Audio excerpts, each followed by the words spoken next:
you have come to the place where you can learn to harness the power of intention, to create subconscious beliefs that serve you, and to gain insights that allow you to create a life, personally and professionally, that you desire. This is the place where you leverage your subconscious mind and design your destiny. Join me now, your host, Penny Chason. Hey, joyful souls. It is Penny here, and I'm talking to you today about people pleasing.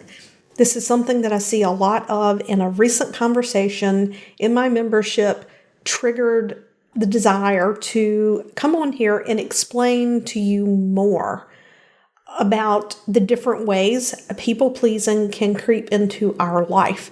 Now, again, understand that everything is interpretation, everything is subject to perception, and our interpretations and perceptions are based on our past. So this may or may not resonate with you, but I think it's really important to do a check-in with ourselves and ask, could this be me?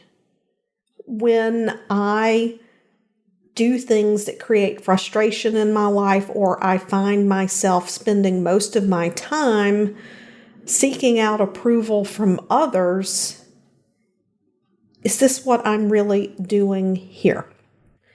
So people pleasing, just let me start here. Back up for a moment. A lot of people associate people pleasing to the extreme. People think of it as sucking up to the boss or sucking up to people that, we want to get close to. Then to a lesser extent, it can be perceived as bending over backwards to maintain a connection, to maintain a relationship. Someone on the outside may say, oh, wow, she really controls her husband, because maybe the husband really goes out of his way to make the wife or, significant other, whoever it may be, happy. When we look at these things, it's important to do our best to step back and be as objective as we can, because some people show their love through acts of service. And when you think about people pleasing or any other thing, it's always important to be aware of your intent when you're doing a self-assessment or going into self-awareness, to ask yourself, what is the intent behind what I'm doing here? So, okay, I got way off track. Kind of, sort of, but not really. Okay, so say for instance, we're outside looking in. We could easily judge someone, again, a woman has a husband who really goes out of his way to make her happy. He does things for her. Well, we may judge that based on our model of reality, where we came from. Maybe you came from a traditional home where, the husband doesn't help with chores around the house, but maybe he does. And from the outside looking in, it may be looking like that she's got him wrapped around her little finger, or he's people pleasing. But again, it could strictly be out of love. However, it could be that he feels like he needs to do that to gain that love. So let's take that story as an example. There's a gentleman, and he feels like in order to be worthy or to garner his significant other's love and affection, that he needs to go out of his way to do things for her. And say, for example, he will do things for her before he gives in to his own needs, wants, and desires, because her happiness is important to him. But not only is her happiness important to him, her love is important to him. And maybe somewhere along the way in life, he learned the lesson from someone that if you want love from someone, then you have to do everything to make them happy. Like you have to figure out the next thing that they want, the next thing that they need. And you need to figure that out so you can get it right, so you can get that love and approval. I wish I could say this is something I had never run across before, but it's actually quite common. And usually, the way that it comes across when people reach out to me is that they want to set better boundaries. Now, you may ask, what does boundaries have to do with that? Well, they want to set boundaries so that they take some of their time, some of their energy, and some of their effort, and they put themselves first because they've always put everyone else's needs first. Okay? And again, it's the intention and the drive that's behind that taking care of others that decides whether or not this is people pleasing. Now, this is not something I tease out with clients in a conversation. It usually comes out spontaneously when we do the subconscious work. They come to this realization on their own when it is something that's going on underneath the surface.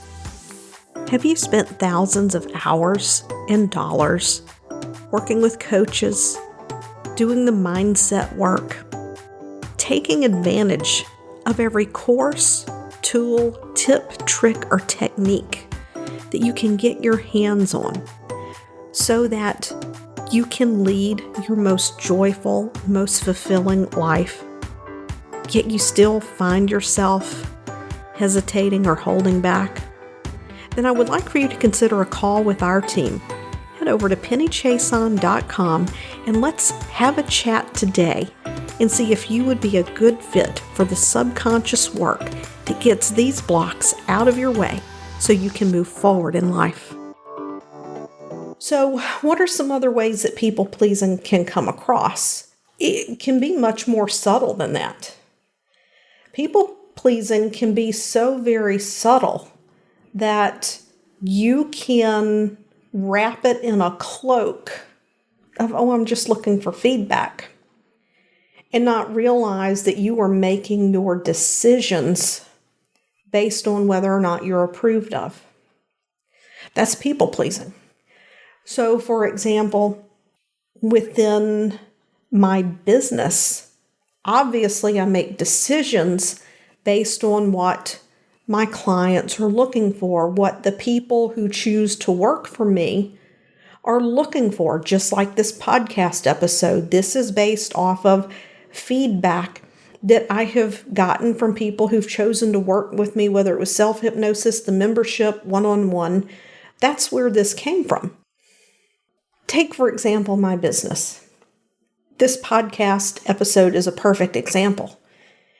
I recorded this podcast episode. I am recording this podcast episode because someone who works with me in the membership, I work with people that have a membership, one-on-one, self-hypnosis workshops, that type of thing. They brought this up as a subject that was important to them. And I thought, okay, if this is important to them, then it's going to be important to someone else that I want to work with. So I'm putting this episode out there. Now, what I did not do was craft this episode or put the content in it based on what I think people want to hear, what will make them feel good.